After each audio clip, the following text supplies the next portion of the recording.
سلام تخاتاتلتي مدى فتعربانا كمي كنيهم نايلومي زعباناها ميلا صلايخا مفلات فرق عوت ياتبل زي كبلان زخالها أبزي قالسنان ريال لنا أبزي زحلف عمتات مالتي تميلاتات نايتي صلاينا زبلون مالتي أنا خمس على إذا قاد زقولت هيكدف مالتي سي صلاينا ناتي مالتي أجي ميلاتات ناتو بزي مفراتنا أفتقاسي كنعوت هاي سنحنان مالتي هيكدف بخميو نعنا ويك أخساب حجي أبسلطان سونيحون تدالنا تنكوك كفاءتن كاب مجزاتي كاب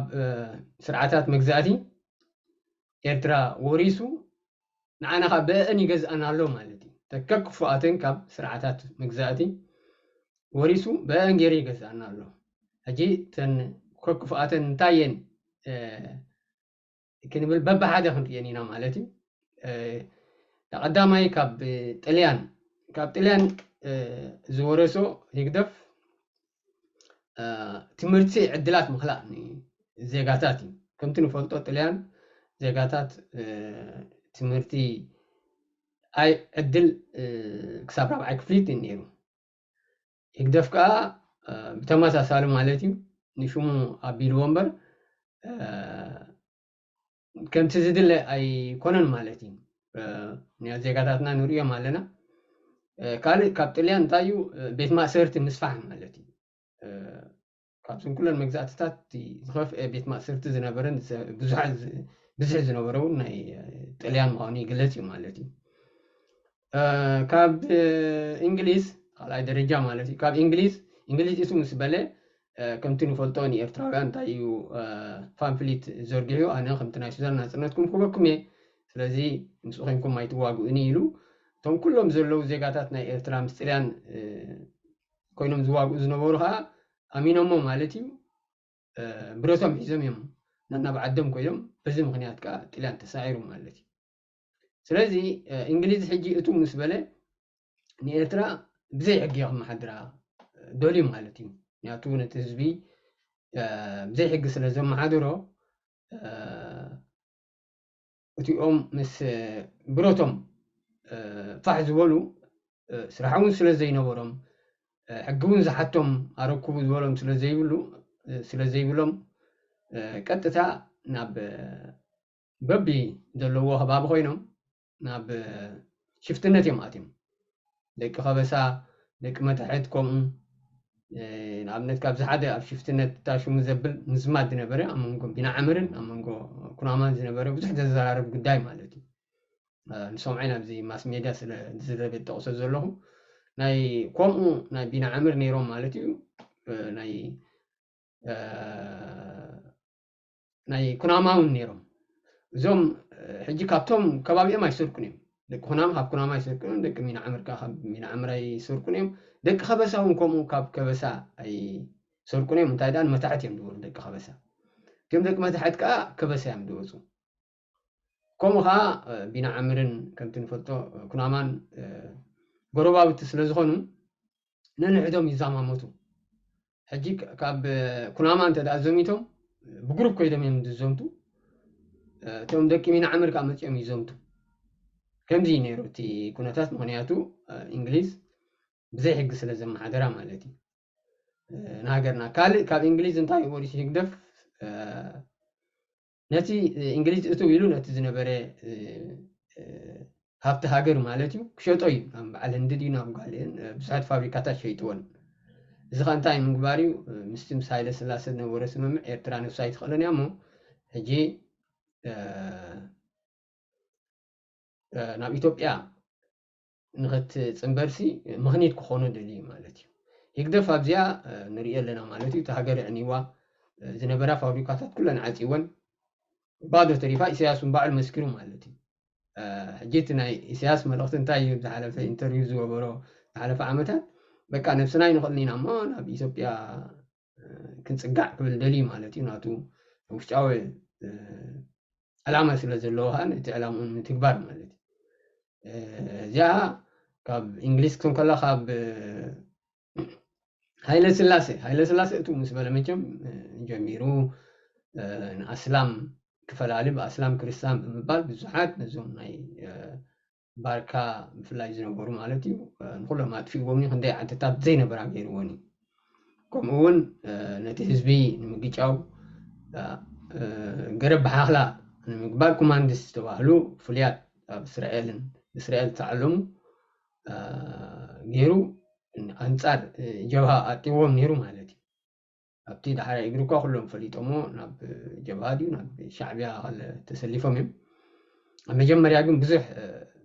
ፍፃመታት ፈፂሞም እዮም ብዙሕ እማቕ ስራሕ ኣብ ውሽጢ ሃገሮም ማለት እዩ ግን ኣነ ብዓፍያ ብዘይ ርድኢት እዩ ካብ ሰኣን ንቕሓት ሰብ ገሰ ኮይኑ ዝመስለኒ ማለት እዩ በቲ ስርዓት ዝገብሮ መናውራታት ብኡ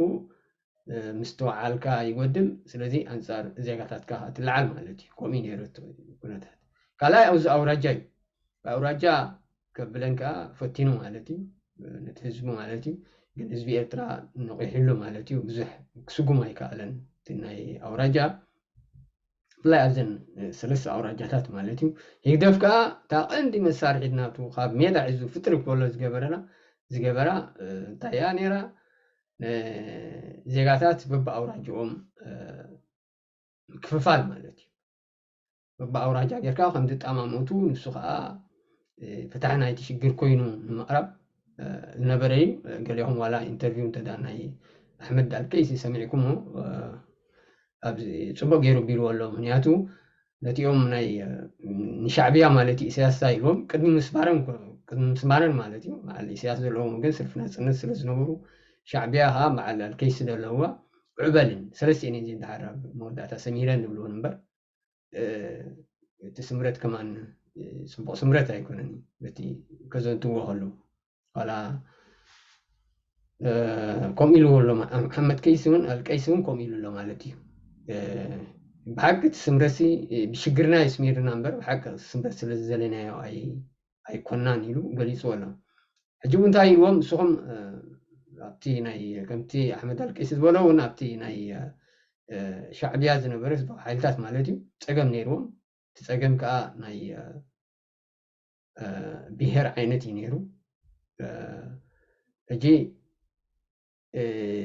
ንስኹም ብሄራውያን ኢኹም ገለ ኢሉ ኢሳያስ ዝተዛረበና ንስኹም ኣውራጃውያን ኢኹም ናትካ ዘለካ ዘይትፍትሕ ግዳይ ኢለ እዮ እዚኣ እንድሓር ሽግር ከም ድምፃእትሉ ይዛረብ ነይሩ ማለት እዩ ስለዚ ብግስ ክብል ከሎ ነዚ ናይ ሃይለ ስላሴ ጥበብ ተሸኪሞ ክሳዕ ሕጂ ከዓ እታ ቀንዲ ድፋዕ ኮይናቶ ዘላ ከዓ እታ ኣውራጃ እያ ማለት እዩ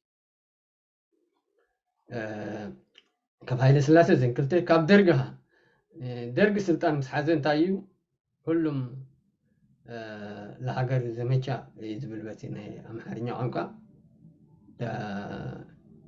እንታይ እዩ ነቶም ምሁራት ናይ ዩኒቨርሲቲ ናብ ክተት ይእትዎም ማለት እዩ ከምዚ ግደፍ ክተት ዝበለና ክተት ይእትዎም ሕጂ ንምንታይ እቲ ዕላማ ከምኡ ክተት ኢሉ ታሪክ ናይ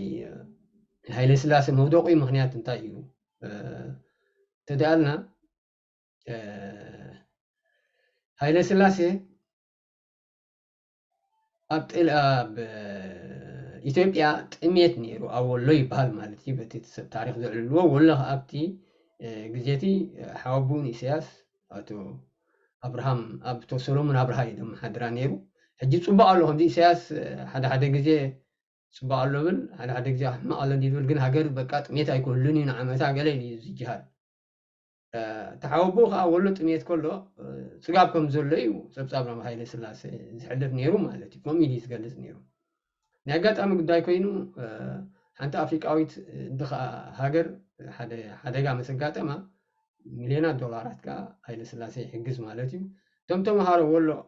ዝነበሩ ናይ ወሎ ናይ ዩኒቨርሲቲ ዝነበሩ ሃገርና ከምዚ ኮይና ጥሜት ከላስ ከምዚ ገይሩ እሱ ከዓ ሓገዝ ይህብ ኣሎ ኢሎም ሰላማዊ ሰልፊ ጀሚሮም ማለት እዩ ሰላማዊ ሰልፊ ኣዝዩ ናብ ሓደገኛ ማለት እዩ ኩሉ ሰብ ስዒብዎ ንኣቶ ሰሎሞን ኣብርሃ ሓቡን ኢሳያስ ኣብኣ ይቆትልዎ ማለት እዩ ኣብኣ ይቆተል ከምዚ ኢሉ እቲ ሰላማዊ ሰልፊ ናብ ኣዲስ ኣበባ زعيمو هايله سلاسة ون أي حدوغن مالتيو كاب سلطان آليبو أباون كبيرو من هايله سلاسة مالتيو درقي وبيرو حجي درقي فرحات له توم تمهارو ኣይተደላደለን እዩ ዘለዎ ከም ዓይነት ምንቅስቃስ እንተዳ ኣርዮም ክቆፃፀሮም ኣይክእልኒ ስለዚ ኩሉ የኽተት ኢሉ ማለት እዩ ኣኽቲትዎም ተምሃራይ ከዓ ብዘይ ሞያ በበቲ ነቲ ተምሃራይ ዝነበረት በብዘይ ሞይኡ መዲብዎ ማለት እዩ ሕጂ ህግደፍ ከዓ እዚኣ እዩ ገይሩ እቱ ምስ በለ ብዙሕ ነቲ ዩኒቨርሲቲ ስመራ ብዙሕ ምስ ብዙሕ ተፃብኦ እዩ ገይሩሉ ኣብ መወዳእታ ከዓ እንተይጠቅም ምስ ኣምፅኡ ነቶም ተምሃሮ ዩኒቨርሲቲ ከም ዝእሰሩ ገይሩ ቀፂሉ እውን እቲ ዩኒቨርሲቲ ክዕፆ ምዃኑ እዩ ኣዚዙ ማለት እዩ ስለዚ ንሕና ሜላ ናይ ህግደፍ ብዘይ መፍላጥና ኢና ኣብ ደንበ ፍትሒ ማለት እዩ ፍትሒ ከነምፅእ ንዕንክሊል ንብል ዘለና ምክንያቱ ሓደ ብሃይማኖት ይዛረብ ሓደ ብኣውራጃ ይዛረብ ሓደ ብቋንቋ ይዛረብ ካልኦት ካብ ብብሄራት ዝተወደቡ ኣካላት ኣለዉ ማለት እዩ ስለዚ ፋሕፋሕ ኢልና ትውዳእ ቤታትና ናይዚ ኩሉ ጠንቅና ህግደፍ ምዃኑ ፈሊጥና ኣብ ሓንቲ ገጥ ኢልና ክንድንሰርሕ ፋሕ ብትን ኣቲና ማለት እዩ የዚ ዘንበ ፍትሒ እንታይ እዮም ዝብሉካ ኖ ኖ ኖ ነዞም ብሄራውያን ክነጥፍ ኣለና ቅድሚ ህግደፍ ንዖም ክነጥፍ ኣለና ብለካ ሓደ ሓደ ኻ ኖ ኖ ኖ እዞም ብቋንቋ ቢሎም ዘለዉ ንዕኑ ኖ ኖ ኖ ኖ ሓደ ኻ ንዖም ዳ ነዞም ብብሄር ብሃይማኖት ዝብሉ ዘለዉ ንዖም ነጥፋ እዮም ሓደ ኻ እዞም ኣውራጃውያን ነጥፋ እዮም ብለካ ጠንቂ ኩሉ ናህና ውርደት ስደት ሞት ሽግር ህግደፍ እዩ በዝምፃእ ብህግደፍ ዝመፀና ዘሎ ሽግር እዩ ካብቲ መግዛእቲ ወሪሱ ብአን ከዓ ይገዝአና ኣሎ ማለት እዩ ስለዚ ንሕና እዚ ክንፈልጦ ክንክእል ኣለና ኣብቲ ደንበ ፍትሒ ከዓ ይእትወልካ እዚኦም እውን ቀንዲ ዘይፈለጥናዮም ዘለና እዩ ኣብኡ ናቱ ተወዲቦም ናቱ ኮይኖም ገሊኦም ምስ ተወደቡ የስድዖም ገሊኦም ከዓ ተወዲቦም ኣብኡ የፅንሑ ማለት እዩ ተወዲቦም ይፀንሑ ስኻ ሆሆይ ክብሉ ምስ ሰማዕካዮም ዋ እዚስ ንፊዕ ይመርሓና ኸውን ኢልካ ትእትዎ ሽዑ እታ ናይ ሕማም በቃ ኣብኣ እትው ኢሉ ነታ ሕማሙ ነታ እሱ ይግደፍ ዝለኣኾ ማለት እዩ ተግብራ ምክንያቱ ነቶም ኣብኡ ዘለዉ ጥዑያት ደለይቲ ፍትሒ የኽፍኦም እዚኦም ኣውራጃውያን እዮም እዚኦም ሃይማኖታውያን እዮም እዚኦም ቀቢላን እዚኦም ብሄራውያን እዮም ኢሎም ኣካፊ የብልዎ ማለት እዩ ፀኒሖም ግን ከምታ ንሪኦም ዘለና ኣብዚ ናይ ይኣክል ርኢናዮም ኢና ኩሎም እቶም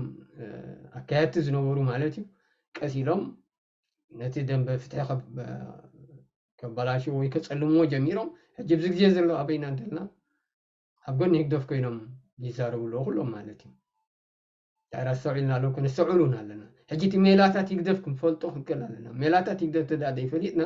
ኣብ ዕንክሊል ክንነብር ኢና ስለዚ ንሕና ሜላታት ይግደፍ ፈሊጥና ሜላታት ይግደፍ ተዳ ፈሊጥካ ሜላታት ፀላኢኻ እንተፈሊጥካ ፍቂ ዓወት እዩ ስለዚ እዚ ሜላታት ናይ ህግደፍ ፈሊጥና ንሕና በቲ ይምፃእ ኣብ ሓደ ሰሚርና ዘለና ሽግራት ናይ ሃይማኖት ድዩ ናይ ብሄር ተለና ናይ ቋንቋ ተለና ልክዕ ህግደፍ ንኩሉ መሰላት ናይ ኤርትራ ኣማራሲዕዎ ማለት እዩ ስለዚ እዚ ፍልሊና ኮፍ ኢልና ድሓር ንፈትሐ ንመን ንሰጥፋልና ግን